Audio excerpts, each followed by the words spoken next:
welcome to Turn to Your Doom, a Choose Your Own Adventure Book podcast where I or another person read a Choose Your Own Adventure book to a person who will be adventuring. With me today, someone who definitely did not kill their uncle, Faith.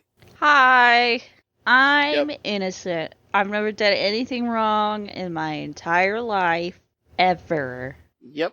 Especially, you especially never killed your uncle. No. Yep. So, so we're gonna read a book, which is gonna be a second book in a row, where an uncle gets killed or hurt or something. These books really have it out for uncles. Pour one out for the uncles.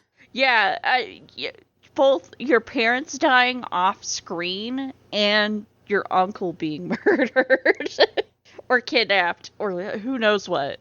Well, okay, this one, you're not... Wait, no, this is a kid detective one. Never mind. There is an uncle, though, in this book. Multiple uncles. It's not your uncle, though. It's just a uncle. Oh, okay. Yeah. Okay, woo! But this is a kid detective one, so that's fun. Woo. But yeah, we're gonna be reading Who Killed Harlowe Thrombey by Edward Packard, and illustrated by Paul Granger. We're gonna be doing a teen detective thing, a kid detective thing, which is obviously the best type of detective, because, like, normally the detectives that are adults are, like, really corrupt and are cops, actually, which automatically make them bad. Yeah. Yeah, so there's some unless not you're cops. Jessica Fletcher. Yeah, some of them are not cops, which, you know. Yeah. It doesn't like automatically Jessica make Fletcher. them good.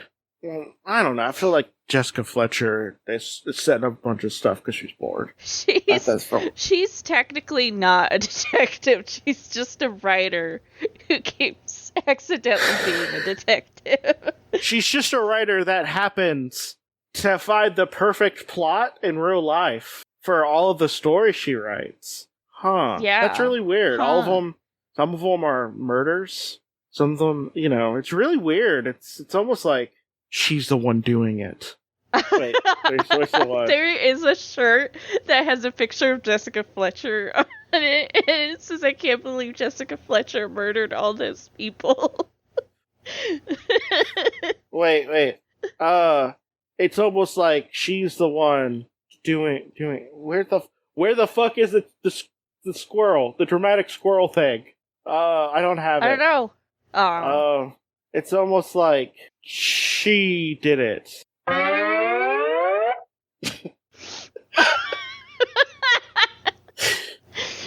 wait. It's almost like she did it. That's not realizing. Okay. This is... I know, I rewatched Columbo, like, a couple episodes. I forgot he was a cop. Yeah. He just seems too old and too independent to be a cop. Yeah, he likes to give information out and explain things way too much to be a cop. Exactly. Yeah. I was trying to pinpoint it. There you go. Yeah. But yeah, we're going to be reading Who Killed Harlowe Thrombey. It came out in 1981. This is the 9th book out of the series. That's fun. Yeah. Let's get started. It's been just a year since the robber climbed into your Aunt Miranda's window at 2 a.m. in the morning. "Get out!" she screamed at him. And that's just what he did, taking her pearl necklace with him. The next day, you found a beer bottle in the bush outside Aunt Miranda's house. Ever since, she isn't the sort to toss beer bottles out of the window. You handed it over to the police.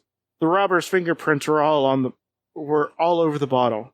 The police quickly identified him, and now he's safely behind bars. Yeah, I think they just probably chose someone at random that they wanted to lock up in the first place. Yeah. That happened a lot. Yeah. It happens now. Yeah. Since then, you got quite a reputation as a detective. You equip yourself with a magnifying glass, fingerprint kit, and a cassette recorder, and you're ready for business. Some of your friends have decided to become detectives too.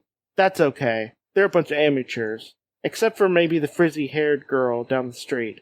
Jenny Mudge. Mudge? Mudge. I don't know, Mudge sounds awful. Yeah, Mudge sounds like a word for a piece of anatomy. Well, you might be thinking of the word clunge, which is a that's British ugh. term for Ugh. yeah. So yeah, it's an awful sound. It's an awful sounding word. Yeah, she's definitely smart. In fact, sometimes you think she might be smarter than you are. Can you believe that? So smarter than you. What? And a girl? I say as a woman. I hear you have sharp eyes. Wait, it looks like you got your first big case. Harlowe Thrombey. Or Harlowe Thrombey. Did I say Thrombey? I keep on putting an L in there. Harlowe Thrombey, president of Thrombey Plastic Company, just called and asked you to come to his house at 5 o'clock this afternoon. I hear you have sharp eyes, he says. And that's what I need right now. I think my life's in danger. Turn to page 4. You ask Thrombey what he's afraid of, but he didn't want to talk on the phone. So you said you think about it and then call back. It was exciting to get a call from Harlowe Thrombey, but maybe you should find out more about him before taking on the case. If you phone Thrombey and accept his invitation, turn to page 5. If you tell him you can't come this afternoon, but you'll call him back in a day or so, turn to page 17. Do you want to deny the call to adventure? What? No. We're going. If you accept it? Yeah. Yeah. You accept it or not? Okay. That would be funny, though, if you're like, I'm staying home. This man is, like, obviously afraid. He's like, I can't even talk on the phone about this. And you're like, sorry, bye. Just hang up on him. You're like, I can't. Transformers is on today. Yeah. They just met the episode of Dinobots. Rurouni Kenshin. Yeah. I need to see them. You Mom won't record it on VHS for me. You might be able to record on beta at this point. Oh, there you go. It's 81. You knock on Thrombey's door exactly at 5. A stout, balding man opens it. He eyes you suspiciously before shaking your hand. I am Harlowe Thrombey. Well, I am Harlowe Thrombey, he says. Before we go inside, I'll have to show you around the place. The two of you stroll across the lawn, past the scores of flowering scrubs. Wow. Give me a sec. I need to decide if that was something I need to think about in the future, medically. Ooh, that's something I might need to tell a doctor about. My vision just went out, like, randomly. Ew. Like, I'm just like, It might be because I'm starting to get, like, a migraine, and I do know that sometimes that the thing can happen. Oh, same. But yeah. The two of you stroll across the lawn, across scores of flowering scrubs and bushes. Ahead of you is a large greenhouse. Why do you think your life is in danger, you ask?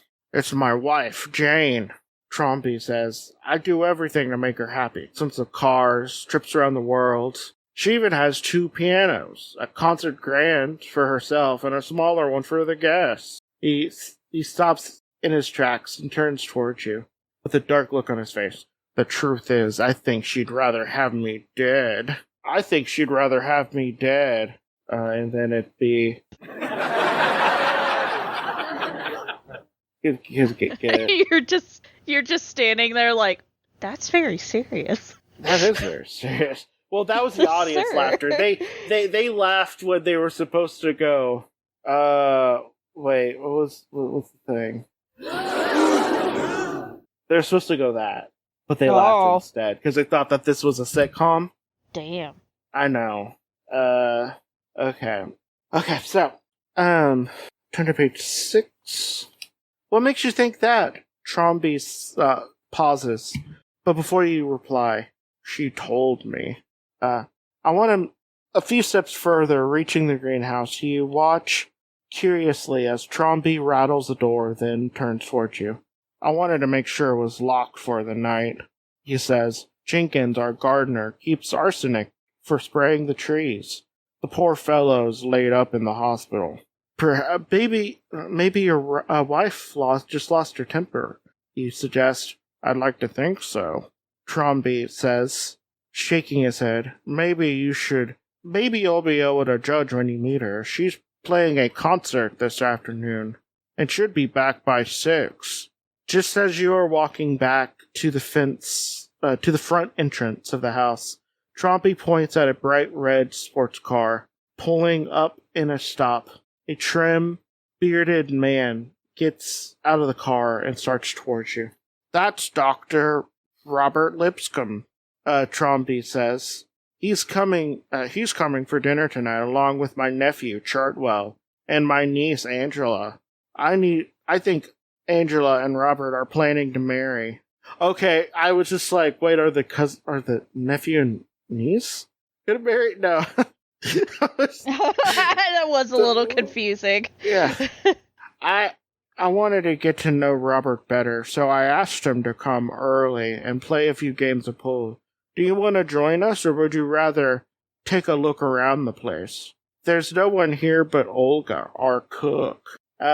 If you decide to look around the place, turn to page 8. If you decide to play pool with Harlowe Thrombey and Dr. Robert Lipscomb, turn to page 12. Let's shoot some pool. Okay.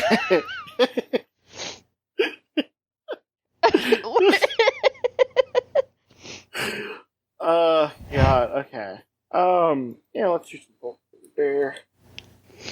The game hardly began when Robert leaves to use the phone in the library, explaining that he has to check on one of his patients in the hospital. He returns about 20 minutes later, just as the doorbell rings. That must be Chartwell, Thrombey says. You and Robert go with Thrombey to the front door, where he introduces you to his nephew, Chartwell, a tall, stoop-shouldered young man. Turn to page 10. Thrombey shows Robert, Chartwell, and you into the library, just as the grandfather clock in the hallway strikes 6. Glancing out the window, you see a white Cadillac pulling in the drive. That's Jane, Thrombey says, back from her concert. A few minutes later, a large, round-faced woman enters the library. It's nice to meet you, Jane says, shaking her hand. I heard a lot about you. Will you be joining us for dinner? Thrombey's wife is surprisingly friendly. It's hard to see why he would be afraid of her. Maybe he just imagines his life is in danger, and you don't want to sit through a boring dinner, especially since there's a very good movie you'd like to catch on TV at home. You glance at Harlowe Thrombey. Do stay if you'd like. Okay. I'm about to sit this kid down. Don't turn down a free meal at a rich person's house. Yeah. Like, don't turn down a free meal in the first place. Like, okay, first off, let's say Thrombey doesn't get killed, okay? Let's say that's not the point of this entire fucking book, okay? If he eats dinner with you and, like, you're nice and most of that stuff, guess what? He's probably gonna view you more, favorably and give you more stuff to do. And money. Actual fucking money. You know what you could do, later? Watch that fucking movie. Yeah. God damn, it's like maybe it's me. I will do a lot of things if you can promise me a hot meal, basically, at some point in the day. So maybe that's just me. But like, don't turn down rich people food. Even if it tastes weird, like it's gonna be more expensive than anything. And you can still eat the food that you have at your house. Yeah. Whatever. Also, you could probably steal some of their actual silverware as well. You know? Yeah. If it's not great. Yeah, just slip like a spoon or something into your pocket or purse. Yeah.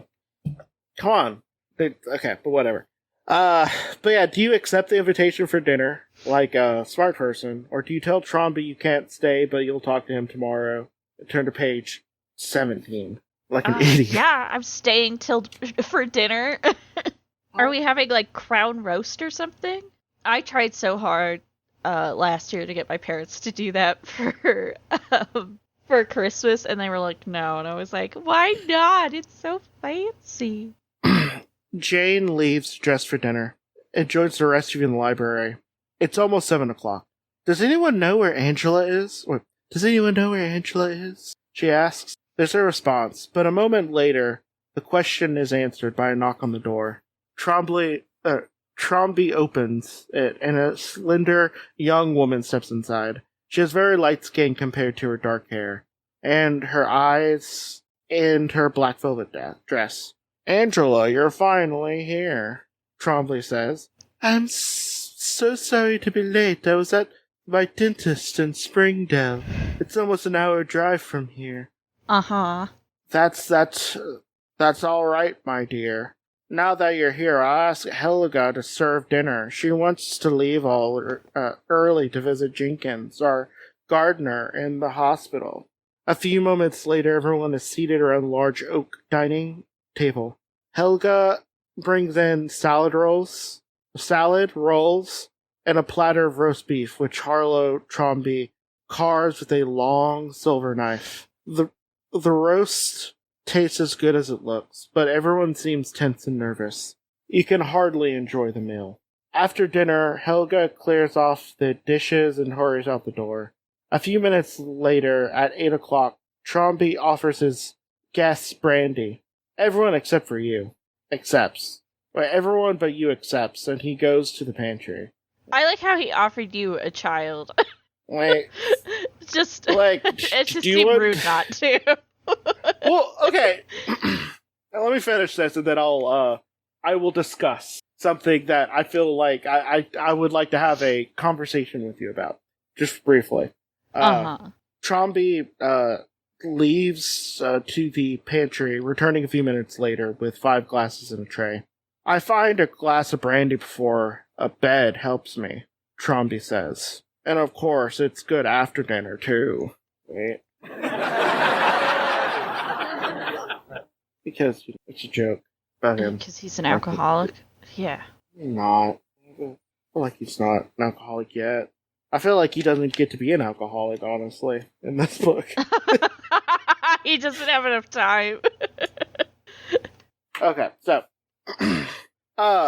okay, I'm of two minds when it comes to the whole I don't know, like offering to let your kid like get a sip of wine or something. Not liquor. No liquor. Oh no. But like a sip of wine or something like that. Because I feel like if they're just like, ooh, juice, and they're like all like, I want it. Like, you just let them take a sip, and then they're just like, yuck, I don't like it, because it's, it's that's wine. Disgusting. Because that's disgusting. But also at the same time, I don't think it hurts necessarily. I do not believe in giving a kid a little bit of hot toddy for a drink. I mean, before bed if they're colicky, because who the fuck are you, old woman? Who the fuck are you? Yeah. The little bit of whiskey on the gum things that I think a lot of old women also tell you to, like, calm down a baby. Like, no, you're just getting them fucking drunk, you dumb idiot, bitch. Yeah. But I feel like it's okay, like, be like, okay, you can have, like, a little bit of watered down wine or something. Like, I feel like the French are okay in that spot. Yeah. And when you're a little kid, your taste buds are specifically geared to pick up bitterness more, and so like when a kid tastes wine, it's pick awful. up the bitterness. Yeah, it's terrible. It is overwhelming. It's also why kids don't like Brussels sprouts, but like when you get older, you'll like them more. Yeah, like don't give kids any liquor, like, at all. But I feel like lighter stuff like wine and stuff like that, it's fine if you're just trying to get them off your back, or you want to show them that you're drinking a drink that only boring adults would. Yeah, or like to show them like there is a difference between Yeah. like what mom and dad are drinking and the juice you are drinking. They are not there are differences. They might look the same, but they're different drinks. Yeah. Now, that being said, let's turn to page 15, where we get, on page 14, we get a really great picture of Harlowe Thrombey. Ooh. He's dead. Oh. Yeah. Damn it! Here's to good health and long life, sir, Robert says as he raises his glass, and the other joins in the drinking. Then Robert, Chartwell, Harlowe, Thrombey leave for the game room to play pool, while Angela follows James into the music room. Thrombey asks you to join them in the game room. You'd rather play pool, but your job is, after all, to watch Jane. The music room is half filled with 2 grand pianos. Jane sits at one and Angela sits at the other while you relax in an armchair. I'm glad to hear you're taking piano lessons, Jane says to Angela. Would you like to play a duet with me? No, you're so much better. I'd rather listen to you, Angela replies. Jane smiles at the compliment as she loudly strikes the first note of Beethoven's Midnight Sonata. You listen patiently for half an hour until about 8:30, then slip out of the room to go to the library, where you spend about 20 minutes looking at Thrombey's collection of books and hunting trophies. Leaving the library, you can hear the piano, so you walk down the hall to the game room. Chartwell and Robert are playing pool, but Harlowe Thrombey is not with them. Suddenly you hear a terrifying scream. Rushing to the hall, you are shocked to see Harlowe Thrombey lurching towards you. He falls and lies moaning on the floor. The others come running. Robert dashes to Thrombey's side. Jane starts to cry. Angela and Chartwell stand hopelessly nearby. You run to the library and telephone for an ambulance. It takes a few minutes to get a call through. You rush back to Thrombey and stare a moment at his ashen gray face. Then near beside him. I've been poisoned, he gasps. Sorry. How do you know who did it? For a moment, he struggles, then falls back, clutching his throat. It was. But those were his last words. You rush towards the pantry where you find the open brandy bottle. Your watch reads 9:03. From experience, you know you may be able to learn more before the police arrives than after. You must work quickly. If you decide to talk to the witnesses one at a time, turn to page 19. If you decide to talk to them as a group, turn to page 20. Let's talk to them individually. Okay. Okay. So, if you decide to interview Chartwell, turn to page 27. If you interview Robert, turn to page 28. If you interview Angela, turn to page 29. And if you interview Jane, turn to page 30. If instead you inspect the pantry, turn to page 31. Who's his wife again? Jane. Is that Jane? Okay. Let's interview Jane first. No, let's look at the pantry first. Okay. That way, nobody has time to change anything. After asking the others to wait in the library, you start towards the pantry. Hearing someone follow, you turn and find yourself face to face with Chartwell. Let's look for clues, yes, he says eagerly. You're about to ask him to return to the library, but then you're interrupted with loud noises from the front hall. Police Inspector Frufrock has arrived. Turn to page 34. A big man with a bushy red mustache. Frufrock strides around the library like a drill sergeant. Be very careful about fingerprints, he says to his men in a loud voice. I want anything that looks suspicious sent to the lab for analysis. Yes, sir, the officers reply. Frufrock asks everyone to identify himself, and then starts making notes in a little black book. When he learns that Robert Lipscomb is a physician, He looks up with a sly smile. You must know a great deal about poisons, Doctor. Robert flushes with anger. Are you implying that I murdered Thrombey? He cries. Ignoring Robert, Prufrock says, I'm gonna talk to you one by one. And remember, anything you say may be used against you. Robert Lipscomb, come with me. Dr. Schmidt will stay with the rest of you. Prufrock crosses the room and looks at you in the eye. So the great detective is here. You might as well go home to bed. I won't have trouble solving this one. You smile to yourself. It's not likely this will be the case that breaks Prufrock's long string of unsolved crimes. In any event, Thrombey asked for your help, and it's your duty to figure out who murdered him. While Prufrock questioned the dinner guest, you decide to look elsewhere. If you inspect the greenhouse, turn to page 33. If you go to the hospital to talk to Jenkins, the gardener, turn to page 35. Let's go talk to Jenkins. Dr. Jenkins? Yes. It's past visiting hours, but you're able to get permission from Jenkins' doctor to see him. You reach his bedside about 10 p.m. and gently break the news about Trombley's death. I know, Jenkins murmurs. Inspector Prufrock just called me on the phone. He asked if there was bottle arsenic in the greenhouse, and I told him there was. Besides you, who knew? Jenkins rubbed his head. Mr. and Mrs. Thrombey, of course. And Chartwell. He was always snooping around whenever he could visit. And Angela, she loved gardening. What about Dr. Robert Lipscomb? I don't believe he visited the house more than once or twice. I never saw him near the greenhouse. Jenkins falls back on his pillow, obviously exhausted. You thank him for his help, then call it a night. Turn to page 36.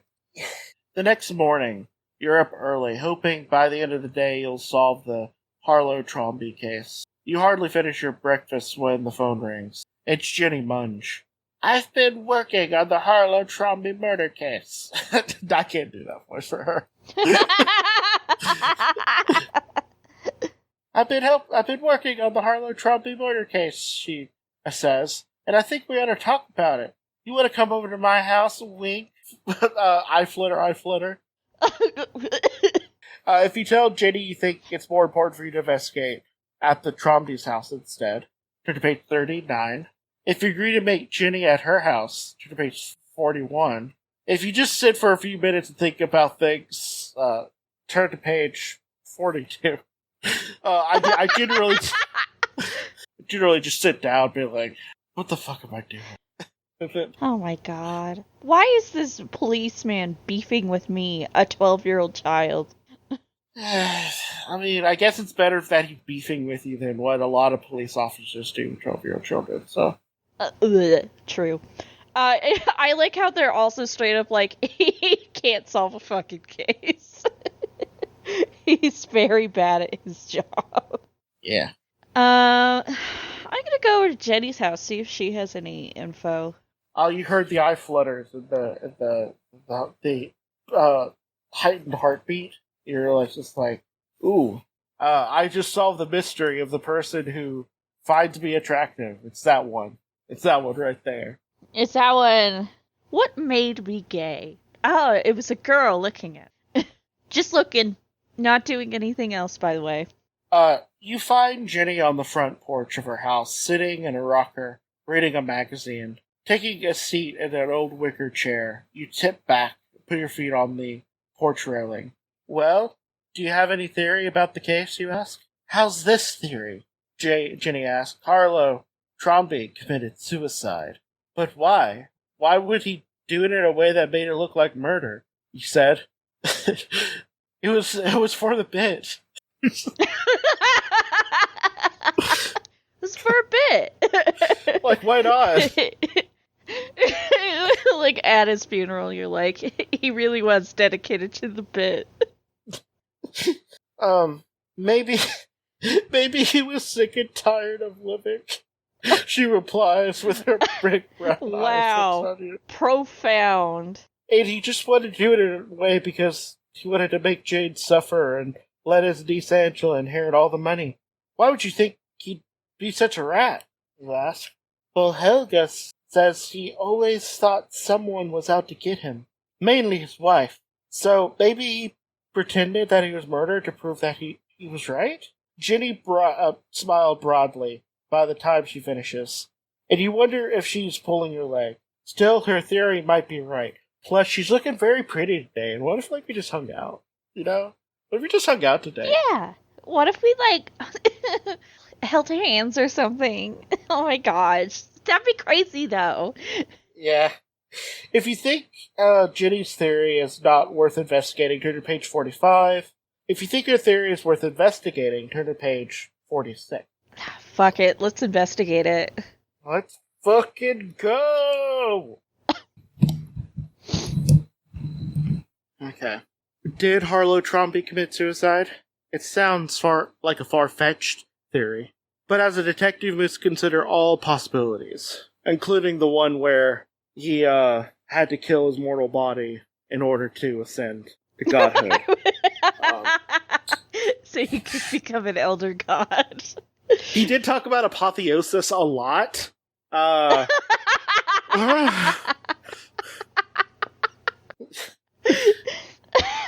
talked about how his wife. He talked about how his wife hates him, and they'd be like, "So, I was considering ascending and becoming a god, apotheosis, and and you're like, sir, I'm 12. Have you ever thought about it though? Leaving this mortal coil to become something more, and you're like, please, sir. Yeah, what if you just became a part of the world, but not in a way of global community, but more the world became part of your flesh, and you just I don't know, sucked up all the biological stuff to become something greater than I don't know, an ultimate being that was literally connected to every living being on Earth. Have you ever thought about that?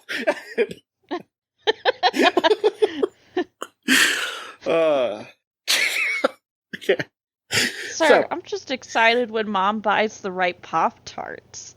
Yeah, she just got some Sunday ones, and I think they're a little too sweet for me to have more than one, honestly, in the morning. But in the afternoon, come on, they're so good, especially if you put them in the freezer.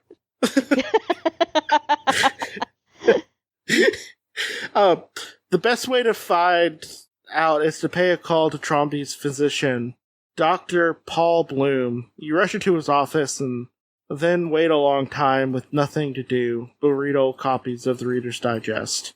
Oh, finally, his nurse shows you into his private office. I'm glad you're working on the case, the doctor says. I will try to be of help if I can.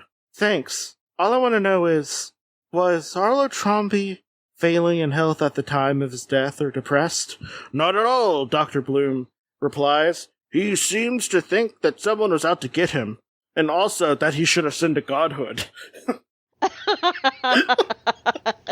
that all the time. You're like, I know. He kept on saying, all hail the all flesh being me, when I ascend. So, now it's clear that he would... now it's clear that he had a good reason to be afraid.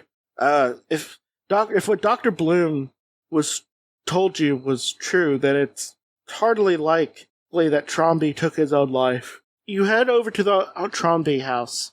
Several cars are in the driveway, including Proof Rocks.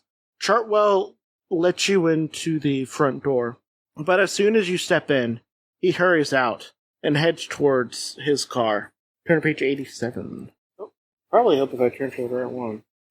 Page 87 was the wrong one. Proof Rock strides towards you from the direction of the library.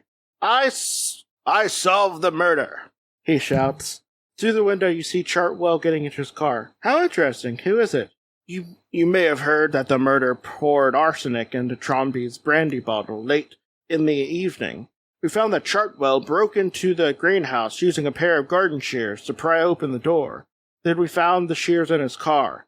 The blade points matched the marks made when the murderer pried the padlock off the greenhouse door.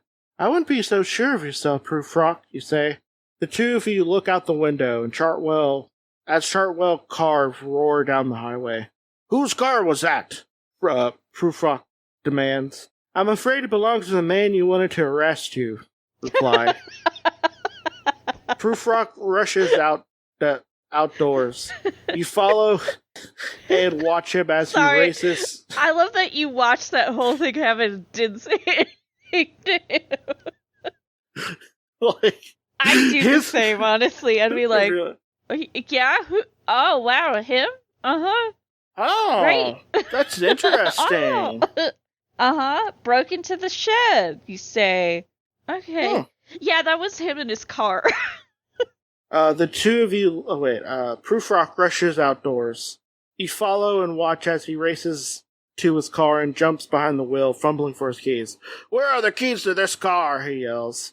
A policeman rushes from the house, holding a set of keys in the air.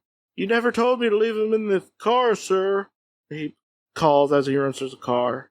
A moment later, they roar down the drive, lights flashing and sirens screaming. Turn to page 86.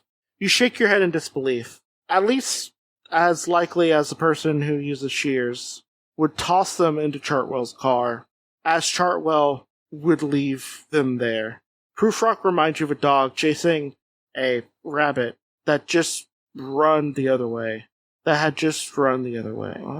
Okay, whatever. I mean, you're right. The person could have just tossed him in the car. Or it could have been Chartwell. We don't know. But that's the thing. You return home. For you. Have some work to do there before lunch. By the time you get back to the Thrombey's house, no one seems to be at home. After ringing the bell several times, you try the door. It's unlocked. You step inside and walk down the hall to the library. Suddenly you feel hard pressure of a gun in your back. Don't move. Don't look around. A heavy hand on your shoulder shoves you into a chair. You dare not resist as your attacker wraps a towel tightly around your head and over your eyes and ties you to a chair. You hear papers rustling. Someone must be searching through Harlowe Thrombey's desk. Maybe you can get a hand free and rip off your blindfold. That might be dangerous. Do you want to rip off the blindfold, or do you want to sit there quietly? I mean, the smart thing is to just sit there quietly. But I'll rip off the blindfold. What's he gonna do, shoot a 12-year-old? You reach for your blindfold. Reaching for your blindfold, you feel your smashing pain in your head. You're slowly waking up. Your head is pounding. A bandage covers half of your scalp and one ear. You're lying somewhere. It must be a hospital bed. A doctor is standing next to you. We had to sit you up a little, he says. It's not serious. You can walk out of here in the morning. He starts to leave, and then turns back. Oh, they found this note next to you. He hands you an envelope in which you remove a small sheet of yellow rolled paper. It reads, "Drop the case, or next time you'll end up in the cemetery. In this business, you have to take chances. Still, it might be healthier to solve this case in a hurry." Early next morning, you walk out of the hospital into bright sunshine, thinking about Angela. Was she the one who broke into the greenhouse? Who took the arsenic and poisoned the brandy? If you investigate Angela, turn to page 94. If you decide it might be a good idea to check with Jenny Munge, turn to page 95. Also, why are you starting with Angela? Jenny the... You start with Angela. Like, why not Chartwell? Yeah. Chartwell had, something tying him directly to it. Yeah. Jenny was the maid, right? Is that correct? No, Jenny's the girl who fluttered her eyes at you over the... Oh, right. Now let's go investigate Angela. Okay. I'm too embarrassed. I don't want her to see me like this. Or maybe she'll think it's real cool. I don't know. You are curious about Angela's visit to Dr. Marlowe, her dentist, the afternoon of the murder. So you decide to pay a little visit. I'm checking something for the Thrombey family, you tell the nurse. Was Harlowe Thrombey's niece, Angela, there 2 days ago, between 5 and 6? Why, yes, that's right, the nurse replies. She did leave something. Did she leave something here? No, just checking. Was she there? What was she there for? What treatment? I'm sorry, I can't tell you that. That's medical information. You need a release.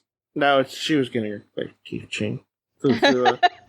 What about this? And then you hold up a little plastic sheriff badge. She was getting her teeth cleaned, the nurse replies. She called to make the appointment the day before, and when I said we're all booked up, she insisted on coming at 5 o'clock anyway. Could you imagine that? She's just lucky that Dr. Marlowe was able to take her. Turn to page 101. What the fuck was this? What the fuck is this page? Faith, what the fuck is this page? I don't know, I can't see it. Otherwise I would tell you. You okay there, buddy? Yeah. No, I'm not. You okay? Is this... I'm fine. Is this too much for you? No, I'm not joking. When you see the picture, you're going to be like, okay, what the fuck am I supposed to do with this? It's a lot. A lot, okay? Oh, there we look go. out on Facebook. Yeah. What? Okay, I understand. Well, let me right. write everything down first, and then, because it, for some reason, I don't know, it takes a while to put this in a tree. That's a lot. Okay, so, alright, we're at a page. What should we do next? And then it gives us a big list. Let's talk to Chartwell. Well, let's read the first name first, and then we'll go through. Okay. If you found fingerprints on the bottle of brandy, and you want to check out the lab report, turn to page 106.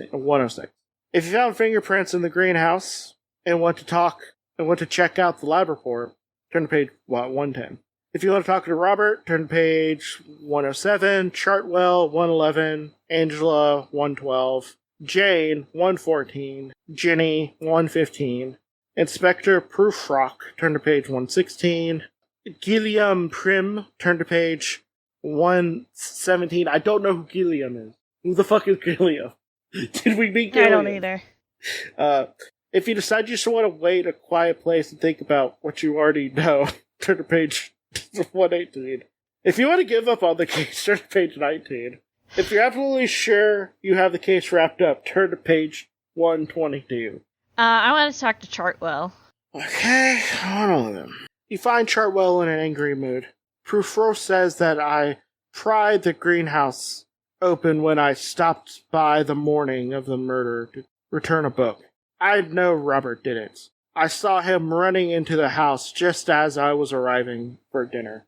If you think it'd be worthwhile to talk to one of the other suspects, turn to page 101. If you decide to give up on this case, turn to page 119. If you're just really fucking sure, like it's like this motherfucker did it, turn to page 112. Let's... And 101 is the one previous that with all the stuff. Yep. Correct. Let's talk to Robert then, since he's being accused. So that's 107. You telephone Robert Lipscomb and he agrees to meet you in the Thrombey house in half an hour. You get Prufrock on the phone and ask him to come too. I can't, he replies. I'm questioning the other suspects right now. Bring them along, you say, and I promise I'll wrap this case up today. There's a long pause before Prufrock answers. Okay, but if you don't deliver on that promise, I'll arrest you for interfering with the work of a police officer. What the fuck? Why are you letting a fucking kid boss you around? Okay. Half an hour later... like, I'm not interfering, you're just bad at your job. Yeah. Like, I found the dude that you're trying to arrest. Half an hour later, the library is filled with people. Jane, Chartwell, and Angela are seated on one wall while Robert Lipscomb and the others sit in a high-backed armchair.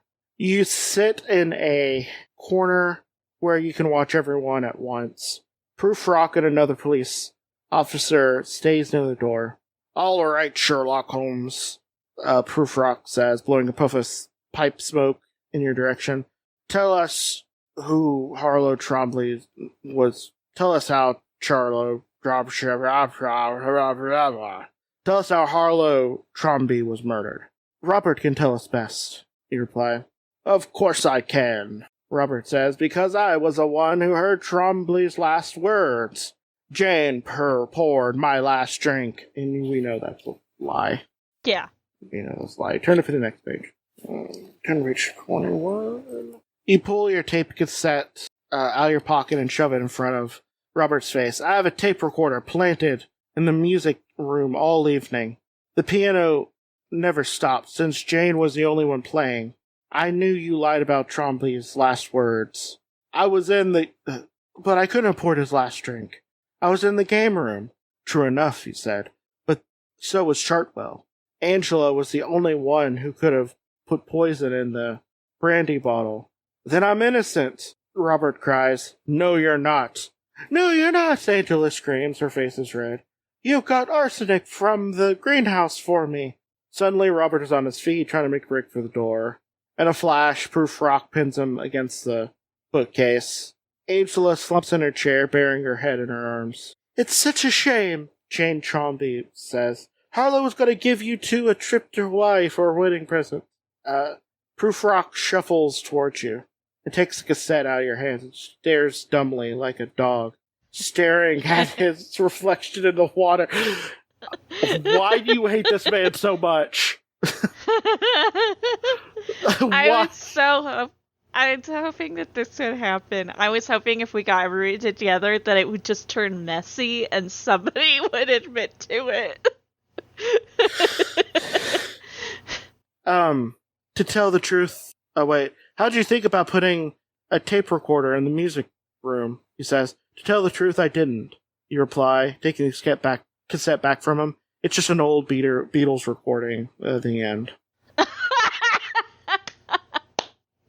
Oh, yes. I love it. I love that you just let them be messy. You're like, yeah, I have a recording of you. And then they just fully admitted to it. Yeah. The drama. Anything. Angela. I'm going to be real honest. There's no reason for us to read any other part of this book. Oh, okay. We solve the mystery. The other ones that lead back to, if you talk to Angela, she kills you with the gun. Ah. Oh, damn. Everyone else, you get the same thing where it's like, hey, do you want to go back to page 101, or do you want to quit, or do you want to try this out? And then, like, the stuff before I don't think really matters too much. To it. It's like, well, this is, Alright, well, we did it. Found out we did it by causing drama. Yeah, we just kind of caused drama, and, like... Because, like, honestly, a lot of this is actually a little bit more intricately... Well, what's the right word? What's the word? The plotting of how they put everything together is a little bit more complex in this one. Yeah. It kind of leads into each other and whatnot. So. Yeah. I do like that. I do like when they do that, and I do like that they gave you options to go back to also that like 101 page. Yeah. So it'd be basically us kind of just like getting nothing over and over again and figuring out that Jane actually likes her husband. As it turns out. And it turns out he was depressed and thought that love would hold him back from apotheosis, so... Turns out that's what he needed. He needed more love. I do like that Jenny was straight up like, he killed himself! You're like, what? Yeah. There's some fun stuff with Jenny as well, from what I saw, but, like, it's not enough for... It's, like, I don't know. I find it hard to, like, go through a mystery thing again. Yeah. Sometimes. Yeah. Well, I guess this is gonna be... Yeah, I guess we're just doing one. Another one. Yeah. Or there's just one. So... Yeah, we're gonna do a treat, I guess, next time, and we're gonna do Return to the Cave of Time. We don't know if it's good, but, you know, just haven't done a sci-fi one in a little bit. Yes. It'll be fun. Yeah, well, do you have anything else, do you have anything to say about the book, I guess? No, I'm just glad that we solved this, the way I love how, my favorite way that any murder mystery is solved, by starting drama. Yeah. Okay, yeah, this has been Turn to Your Doom, and, Yeah, bye. Bye.